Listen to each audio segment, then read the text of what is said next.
आणि म्हणून मी त्या विधानसभेच्या निवडणुकीच्या दृष्टिकोनातनं महाराष्ट्रभर जरा उमेदवारांच्या चाचपणी करण्यासाठी म्हणून दौरा केला. मराठवाड्याचा दौरा माझा पूर्ण झाला. हे आता बस करायला सांगतात, आता बंद करायला सांगतात. त्याला कोणाला तरी सांगा आता बंद कर म्हणून.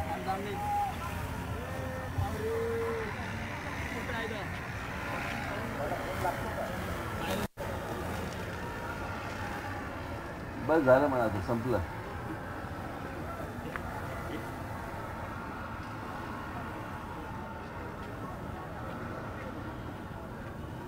आणि जरा थोडीशी उमेदवारांची चाचपणी करण्यासाठी म्हणून हा दौरा आखला.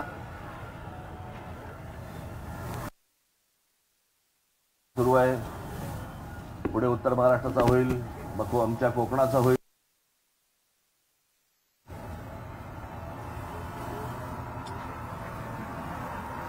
या वेळेला जरा विधानसभेच्या निवडणुका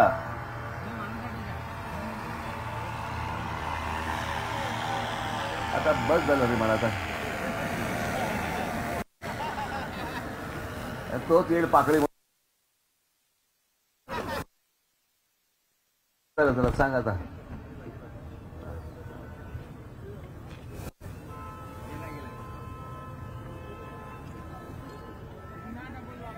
यावेळेच्या निवडणुका जरा जवळपास 200 सव्वा 200 उमेदवार आपण पक्षातर्फे उभे करणार आहोत. आणि एकूणच महाराष्ट्राचं राजकीय वातावरण इतकं गढूळ झालेलं आहे, इतका चिखल झालेला आहे. मी आजपर्यंत असं वातावरण महाराष्ट्रामध्ये पाहिलं नसेल. उन्हात उभे राहता तुम्ही, रांगेमध्ये उभे राहता, या लोकांना आणि कोट्याच्या भावाने नंतर माणसं विकली जातात.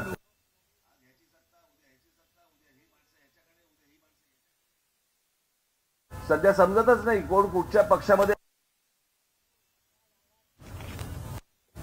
आणि मला असं वाटतं की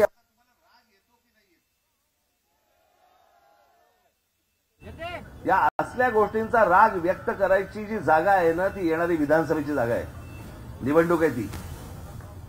त्यावेळी तुमचा राग व्यक्त झाला पाहिजे. आणि तुम्ही जर असेच राहिलात तर तुमच्या नशिबी अशीच माणसं येणार, अशीच सरकार येणार. कधीही प्रश्न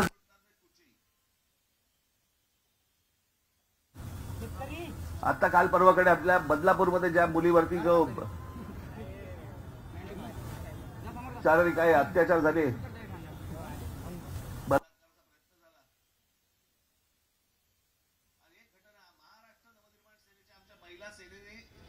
ती बाहेर काढली गोष्ट, तेव्हा लोकांना कळली. तोपर्यंत दाबून ठेवली होती गोष्ट.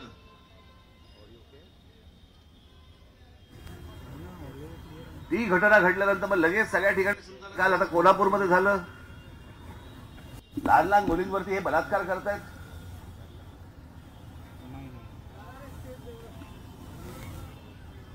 हा माणूस आज पाहिजे होता. आज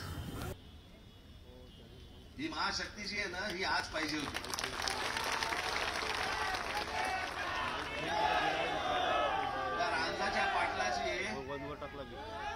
रांझाच्या पाटलाचा जसा हातपाय कापून जसा चौरंग केला होता ना, तसे यांचे चौरंग केले पाहिजेत. आमच्या मुली शाळेमध्ये पाठवायच्या आणि शाळेमध्ये पाठवल्यानंतर कालच मी त्या आश्रम शाळेमध्ये गेलो होतो. लहान लहान मुली तिकडे संपूर्ण महाराष्ट्रामध्ये पसरलेलं आहे.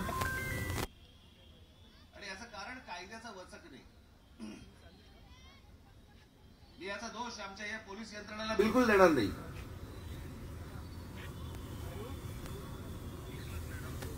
अजिबात देणार नाही.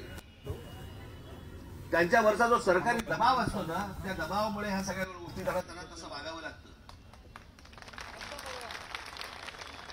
कारण ह्यांनी काही गोष्टी करायला घेतल्या की ह्यांचं निलंबन काढणार, यांना नोकरीवरून काढून टाकणार, ह्यांच्या चौकशा लावणार. आणि जे सरकारमध्ये बसले त्यांच्या चौकशा कोणी नाही लावायच्या. कुठे लाठीचार्ज करायला सांगा, कुठे परिस्थिती हाताळण्यासाठी म्हणून त्यांच्या हातातच काही नाही. आणि मग दोष द्यायचा ना, असं थोडी चालतं.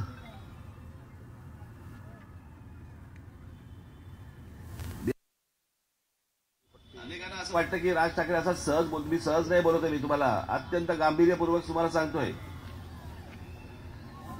एकदा या राज ठाकरेच्या हातामध्ये या महाराष्ट्राची सत्ता द्या तुम्ही. एकदा राज्य कसं हाकलं जातं ना, कायद्याची भीती काय असते ना, हे मी तुम्हाला दाखवून देईन. परत या महाराष्ट्रामध्ये परत कुठच्या बाईकडे मुलीकडे कोणी पाकडत असले बघायची कोणाची हिंमत होणार नाही. याच पोलीस यंत्रणेला सांगणार, 48 तास देणार. मुंबई पोलीस, महाराष्ट्र पोलीस यांच्यावरती माझा पूर्ण विश्वास आहे. 48 तास हातामध्ये दिले ना, साफ करून ठेवतील महाराष्ट्र अख्खा. सगळ्या गोष्टी माहिती असतात, पण कोण घेणार अंगावरती? आज अनेक विषय या महाराष्ट्रामध्ये पडलेले आहेत. महिलांचे विषय आहेत, शेतकऱ्यांच्या आत्महत्या होत आहेत, बी बियाण्यांचा प्रश्न आहे, विम्याचा प्रश्न आहे. दरवर्षी आपण तेच सगळ्या गोष्टी चालू आहेत आणि आमचे सगळे सरकारी सगळी लोक गोल उत्तर देत आहेत आणि आत्महत्या काही थांबत नाही. या सगळ्या गोष्टींवरची उत्तरं असतात, या सगळ्या गोष्टींवरची उत्तरं आहेत.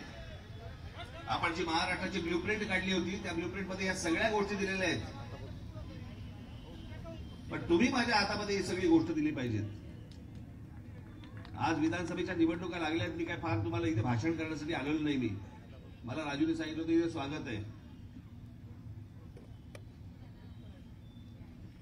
जेव्हा केव्हा विधानसभेच्या निवडणुका लागतील तेव्हा लागतील. मी मराठवाड्यामध्ये काल मी 2 जागा विधानसभेच्या काल जाहीर केल्या. गडचिरोलीमध्ये, आज यवतमाळमध्ये इथे आलोय, वणीला आलोय. आज पण मला एक गोष्ट जाहीर करायची आहे. म्हणजे या वणी या विधानसभा मतदारसंघामध्ये मी आमचे राजू उंबरकर यांची उमेदवारी आज इथे जाहीर करतोय.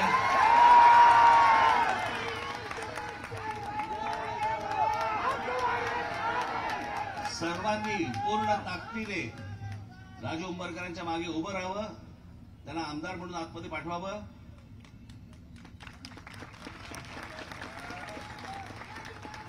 मी तुम्हाला सांगतो की हा बदल तुमच्याकडनं घडवून द्या, मला घडवून द्या.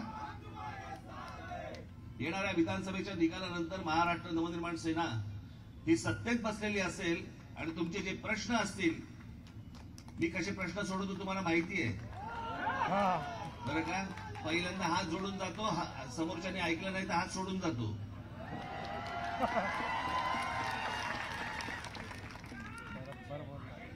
येणाऱ्या विधानसभेच्या निवडणुकीसाठी म्हणून तुमच्या शुभेच्छा, तुमचे आशीर्वाद आमच्या मागे कायम राहो, एवढी फक्त एक अपेक्षा आशा व्यक्त करतो.